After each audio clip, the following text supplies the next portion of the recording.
Is God outside or is God inside? Are we seeking God on a God search, searching outside us?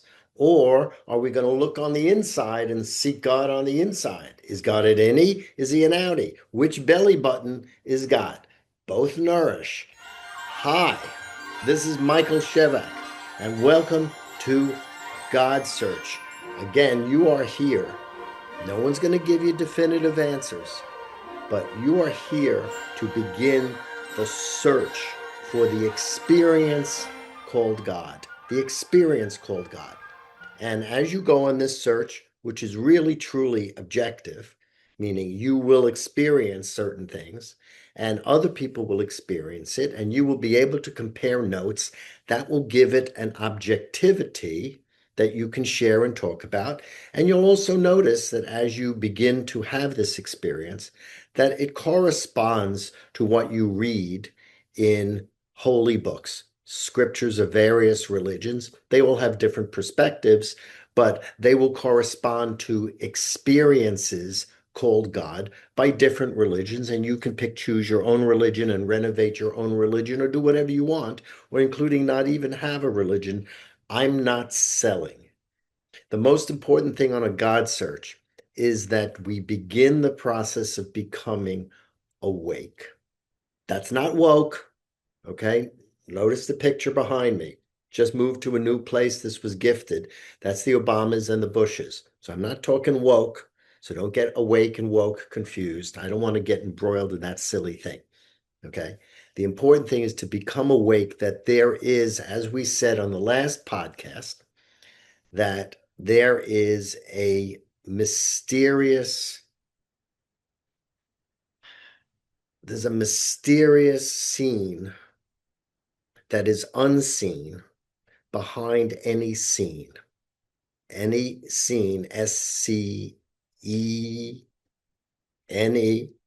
behind that is something which can be seen, which is generally unseen, SEEN.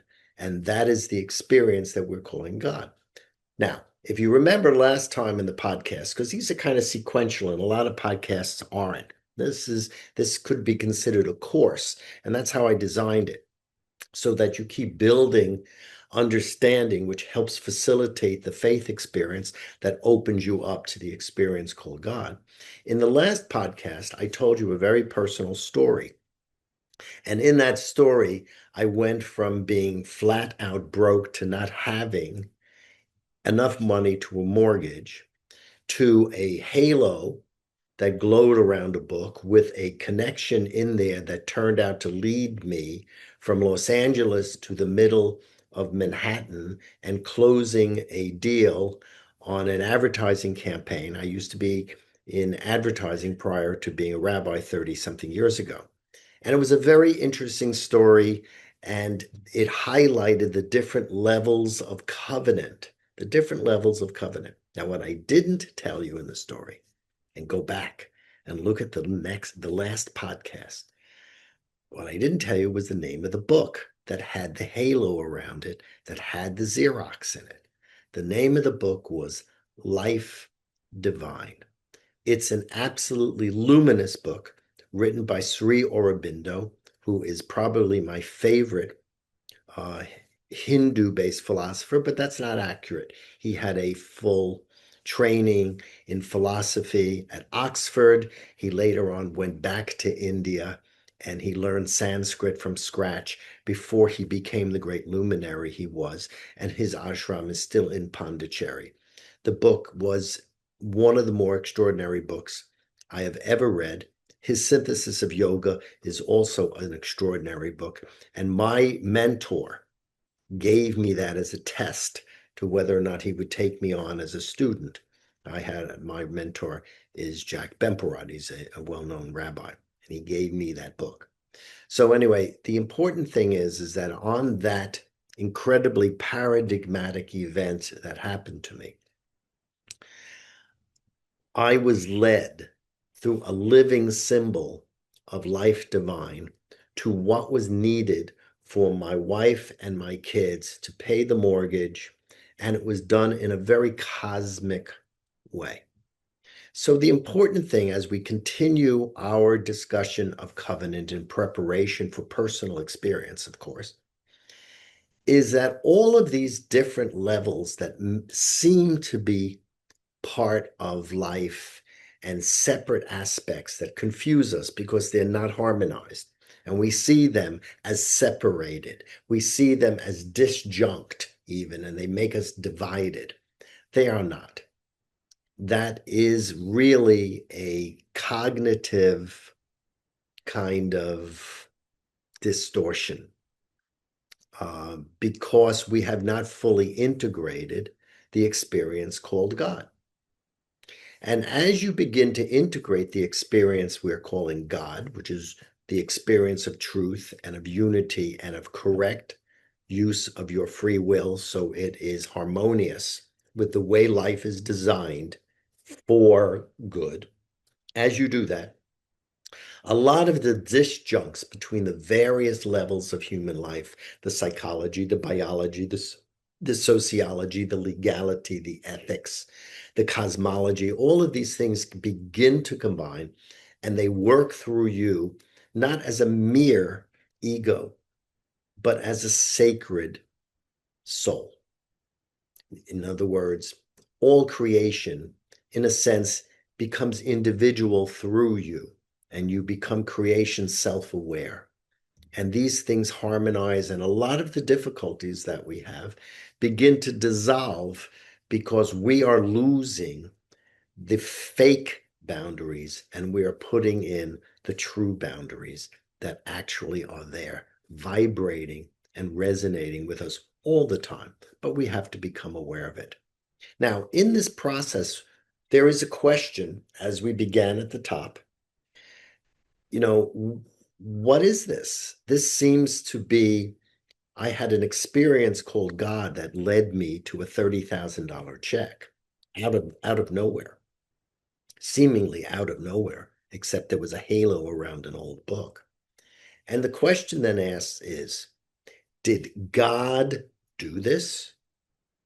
Did God do this? Am I an object of some supreme being which is outside of me, that acts upon me, that bestows to me his blessing or hers blessing or its blessing or their blessing? A lot of gender confusion these days. Upon me as if I am an object, as if I'm a person sitting in a restaurant and the waiter brings me the food. Okay? Or as a lot of discussions take place in the New Age community, am I what's called manifesting my own consciousness and bringing myself my own blessings or bringing myself my own curses? This opens up a very, very deep question, which is ancient, about, is life predetermined or do we have free will?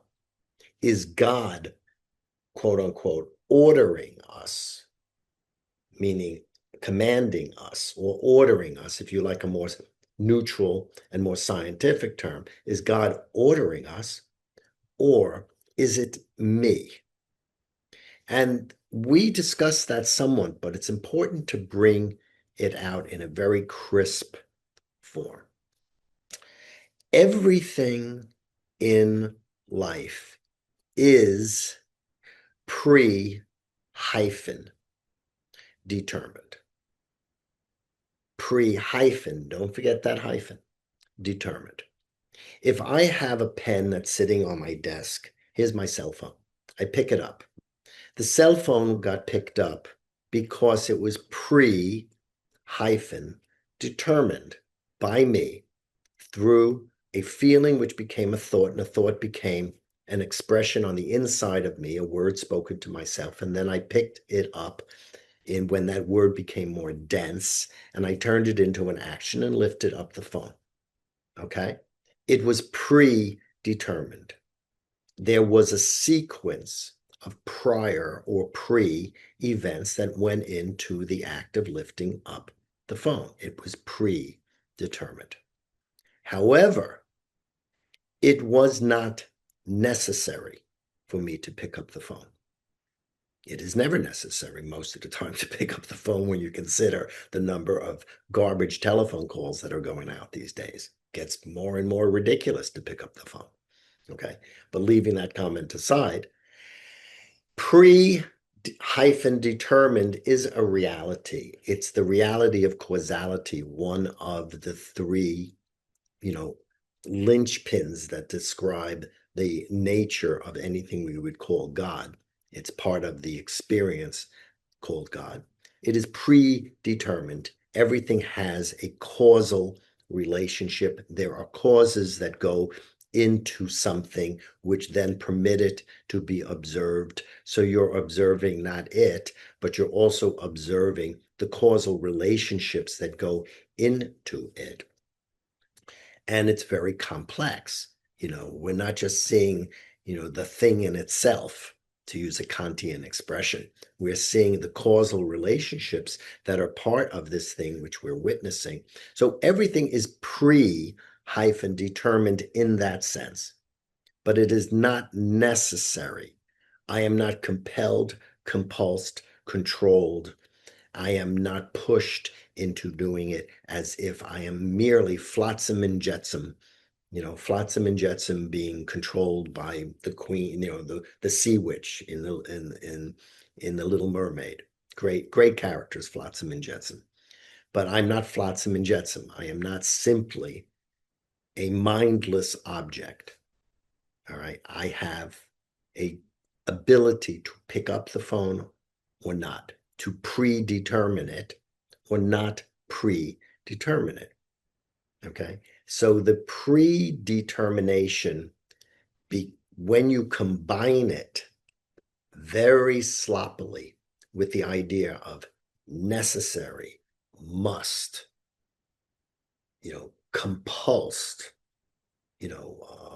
a blind force, becomes predetermination without the hyphen. The hyphen's an important separation. Without that separation, you lose the meaning. And what happens is people begin to think, I was all predetermined. Predetermined. It was predetermined that I would be on the road shouting to heaven, hear a voice talking about a house made of wood. And it was predetermined that there would be a stained Xerox in a book called Life Divine that would lead me to a position in Manhattan and a check to pay the mortgage that month, which was missing. It was predetermined. It was destined to happen. A prophet could have known it 20,000 years ago because it was written into the stars. This is the confusion that a lot of very idealistic and deterministic religions, as well as deterministic philosophies, such as, many, kind of Freudian determination kind of offshoots of psychiatry. Freud was very kind of deterministic. Eric Berne was very deterministic. Other people were less deterministic, like Abraham Maslow. He was more free will based. But there was a lot of determinism that spilled into psychiatry and stuff because that was the mode that science was operating at that particular time. But religions and science had this notion of predetermination being one thing. It's predetermined, meaning what takes place is necessary. And what is necessary is predetermined. You have this thing going on now with even the discussion of Bell's theorem, where you have a particle created the exact same time as another particle. And if one changes the valence or the charge on that particle, no matter where this particle is, miles and miles and miles and miles, light miles away, it changes. So one, sees these things as completely linked, okay? And one loses the sense of free will. This other particle has no free will, is simply determined by this. And of course, the converse isn't true, that, does this change and then cause me as the explorer to create the equipment that causes this particle to change in the first place. You see, part of the difficulties in this predeterministic thinking, which is becoming very, very much in vogue again, is that it doesn't always work in converse. It works in one direction, and it seems that everything is connected, that an actual butterfly flapping its wings will cause a volcano, but it reduces scale in a way that is very problematic for me. And I'm just pointing it out. It's very worthwhile learning about, very worthwhile discussing. And on a certain level, there is a great deal of truth because everything does touch on everything else, but it doesn't do so in a way which is hypostatic and homogeneous, where you cut anything and it's the same exact relationships all the way. I'm not fond of that.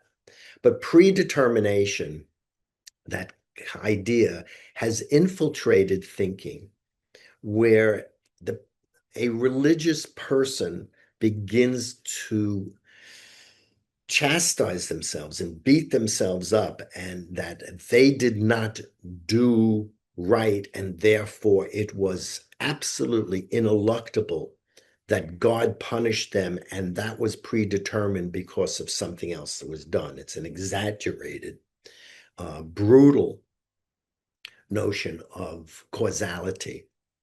And one must be very, very careful. There is a merging of what we might call divine consciousness in nature with a divine consciousness in human nature, or divine consciousness as nature or creation, and as human nature within nature. And these things have scalar differences and different ranges of actions, but they do intertwine. In other words, I do not pick up a phone, out of nowhere. This phone is designed to fit the dimensions of my hand. Its materials are designed to fit my senses, needs, my ability of my eyes and my ears. It doesn't come out of nowhere. There is only one creature that we know of that could devise such a thing. Other animals are busy building dams or, adding twigs to nest, and we're building cell phones that don't even exist in nature because we're supernatural. But the fact is, it doesn't happen out of the clear blue sky. There is an order here, and the cell phone isn't predetermined by God to exist, nor am I predetermined to pick up the cell phone at that particular time. It's like saying, hey, God invented disco. Okay. All right. I kind of like disco. I thought it was a lot of fun. A lot of people think it's a betrayal of music. So is God betraying music? Once you say that it is predetermination, you have violated the soul of yourself and human beings. You've also set up an autocratic religion and an autocratic government. And that is what we are suffering from right now. And it's kind of cool that I have the Bushes and the Obamas in the back. I kind of like them. Someone gave me the picture as a gift, and I kind of like, that they're working together. It's unity. It reminds me of God. The preciousness of the individual and the ability to have free will is the exact same issue of the perfected moral knowledge of any religion or government, meaning their law is law. It is everything in existence that we might call God, and it is perfect. Governments are not perfect. Religions are not perfect. Okay, human beings are not perfect. But free will is not something which is opposed to order. We don't have to break order to be free. On the other hand, we do not have to heighten order in order to control individuality and chaos so we can work together. This conflict between control and freedom is adolescent.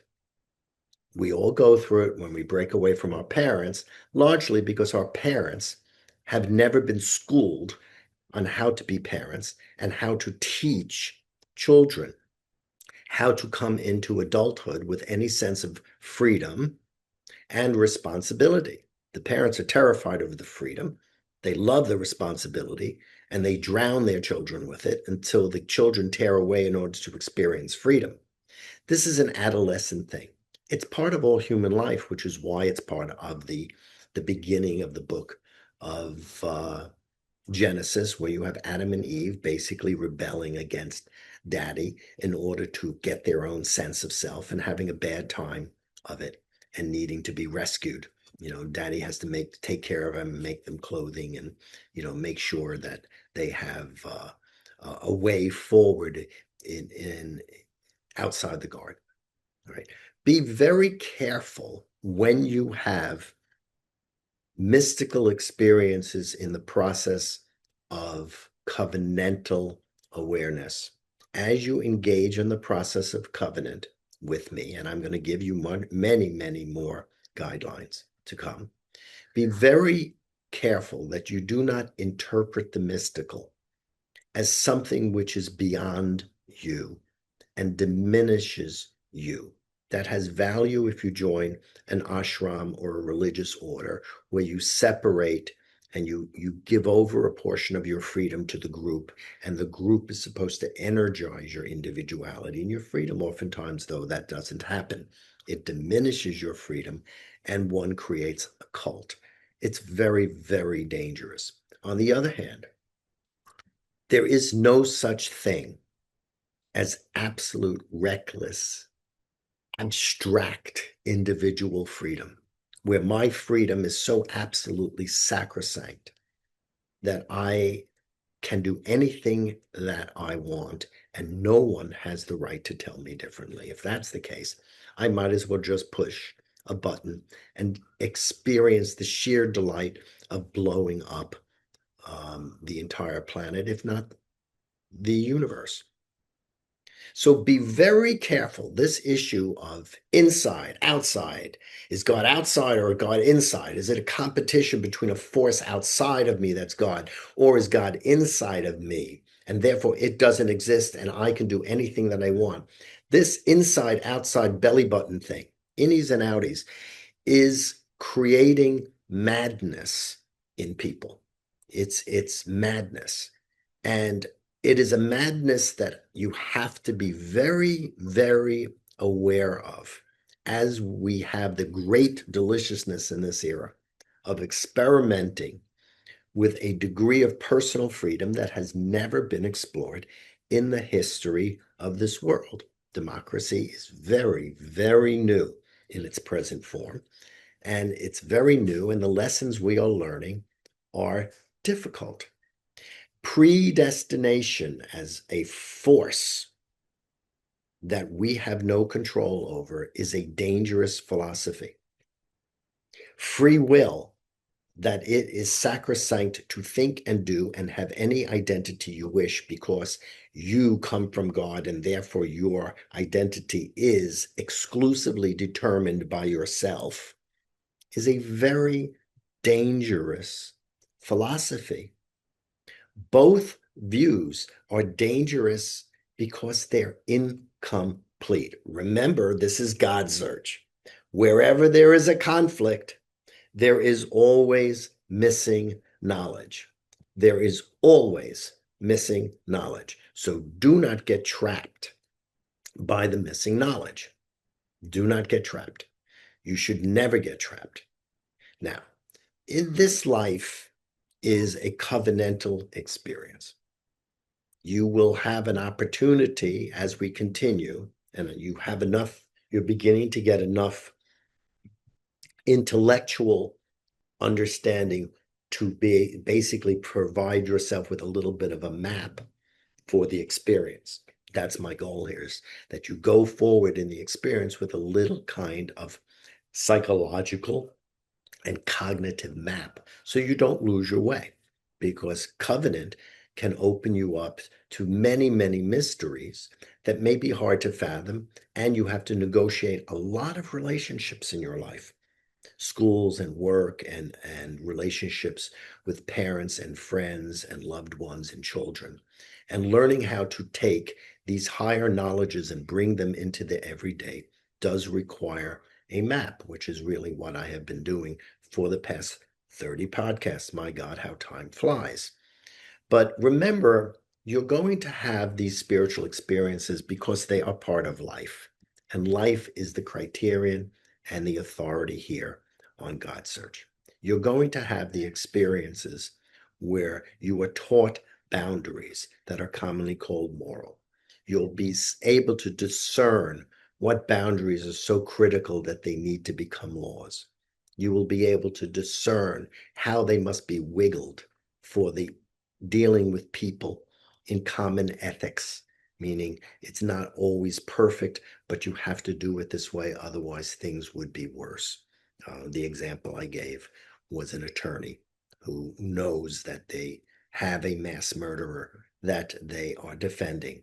You will also be able to discern and see some of the historical currents that we are still living through, which is the incredible motion by which nations and people come together and relinquish their mind cracks so that they become one humanity and they gain a species consciousness. Because that's what the entire Bible basically is the rise of species consciousness, meaning we all come to recognize that there is a singular entity here that we're commonly calling God, of which we are a part. We are within, hyphen, with and in, and part of this whole unity. And we'll also be able to discern some of the cosmic and more mysterious things that take place. My experience is something that you will have, and you are having it right now, but you've never put the lens on it. So let me just finish this God Search podcast by talking about lenses. When you have a covenantal experience and you're going through the teaching experience, which life is, to teach you how to go about living within the order here, God's command, the order here, so that your actions are enhanced by the order in which you live, and that the order is enhanced by your actions. When you do that, it is very important to try to understand what's happening. But because of very, very unfortunate religious teachings, which glom everything together, it's not easy to discern. It's good to have lenses, like, spectacles, to view the spectacles with different spectacles. It's good to put on, when you look at something that happens to you, a spiritual lens so you understand its motion, okay, and its meaning for growth. It's good to have a moral lens on something so you say, okay, this is something which, if we do this on a consistent basis, causes damage on a general basis to the world, such as murder. It's a categorical imperative. There's Kant again. It's good to put on a moral lens. It's good to put on a legal lens. If something is legal, where is this law incredibly important? And where must these laws be adapted and nuanced and, caveated so that the law doesn't cause more problems than it solves? Ever have that problem? Okay. It's important to put on a different lens to look at the ethical. How do you bend things so that you affirm life and don't get lost in arbitrary moralities or legalities, or even these days, people are getting lost in spirituality. They're just doing whatever comes through, and they're doing things that are questionable in terms of building the long-term success of our culture and our civilization. And it's good to have a cosmic lens and another lens. We spoke about these things, the material, the natural, the supranatural, the supernatural, a metanatural, and a transnatural. These are all different consciousness levels that we experience every day that are part of the intimacy and the mystery of the covenantal experience. So when you take a look at what you're experiencing, put on different lenses, get a different view of your life experience through these lenses, and then put it together in a composite. Don't just glom onto it and, prehend, it's Whitehead's term, to prehend or just take it in, grok it. Just don't grok it in simplicity. Put on different lenses to see it from different ways so you understand all the many different relationships that are supposed to coincide and energize and synergize each other, which is part of the life experience. If you do that, you'll have the great gift of being able to discern the experience in much greater detail and describe the experience to yourself and to others so you can become a teacher and a living map, which will help us all. We all need people who have some kind of knowledge to pass it off. I hope indeed that I'm doing that for you. If I am, let me hear from you. Go to yourgodsearch.com and write to me, talk to me, let me know how you feel. Let me know what you're missing. Let me know where I'm screwing up and how I can improve. This is a totally new experience for me. It just was brought to my plate to do this. I don't really know what I'm doing, and I apologize if I'm doing it poorly. So I really could use some education. But thank you anyway. This is Michael Shevack for God Search. Love your innies, love your outies, whatever shape your belly button is in. And just remember, uncover God, discover God, and recover the true essence of the experience called God. And then, if you like your religion, great. It will make it better. If you don't like your religion, you can change it and improve it for future generations or find something different. There is a magnificent, spiritually alive, living, breathing experience called God, which is at the foundation of all of it. We don't have to be torn in mind cracks between blues and reds. The Obamas and the Bushes can dance together behind me. Wouldn't that be nice if we could all do that? All right. Wouldn't it be nice than all this meanness going on? I don't like meanness, but I respect its right to express its free will. This is Michael Shevack for God Search. Keep searching. All right. And I'll see you next week, Wednesday. It's usually about 5:45 a.m. God bless. Bye-bye.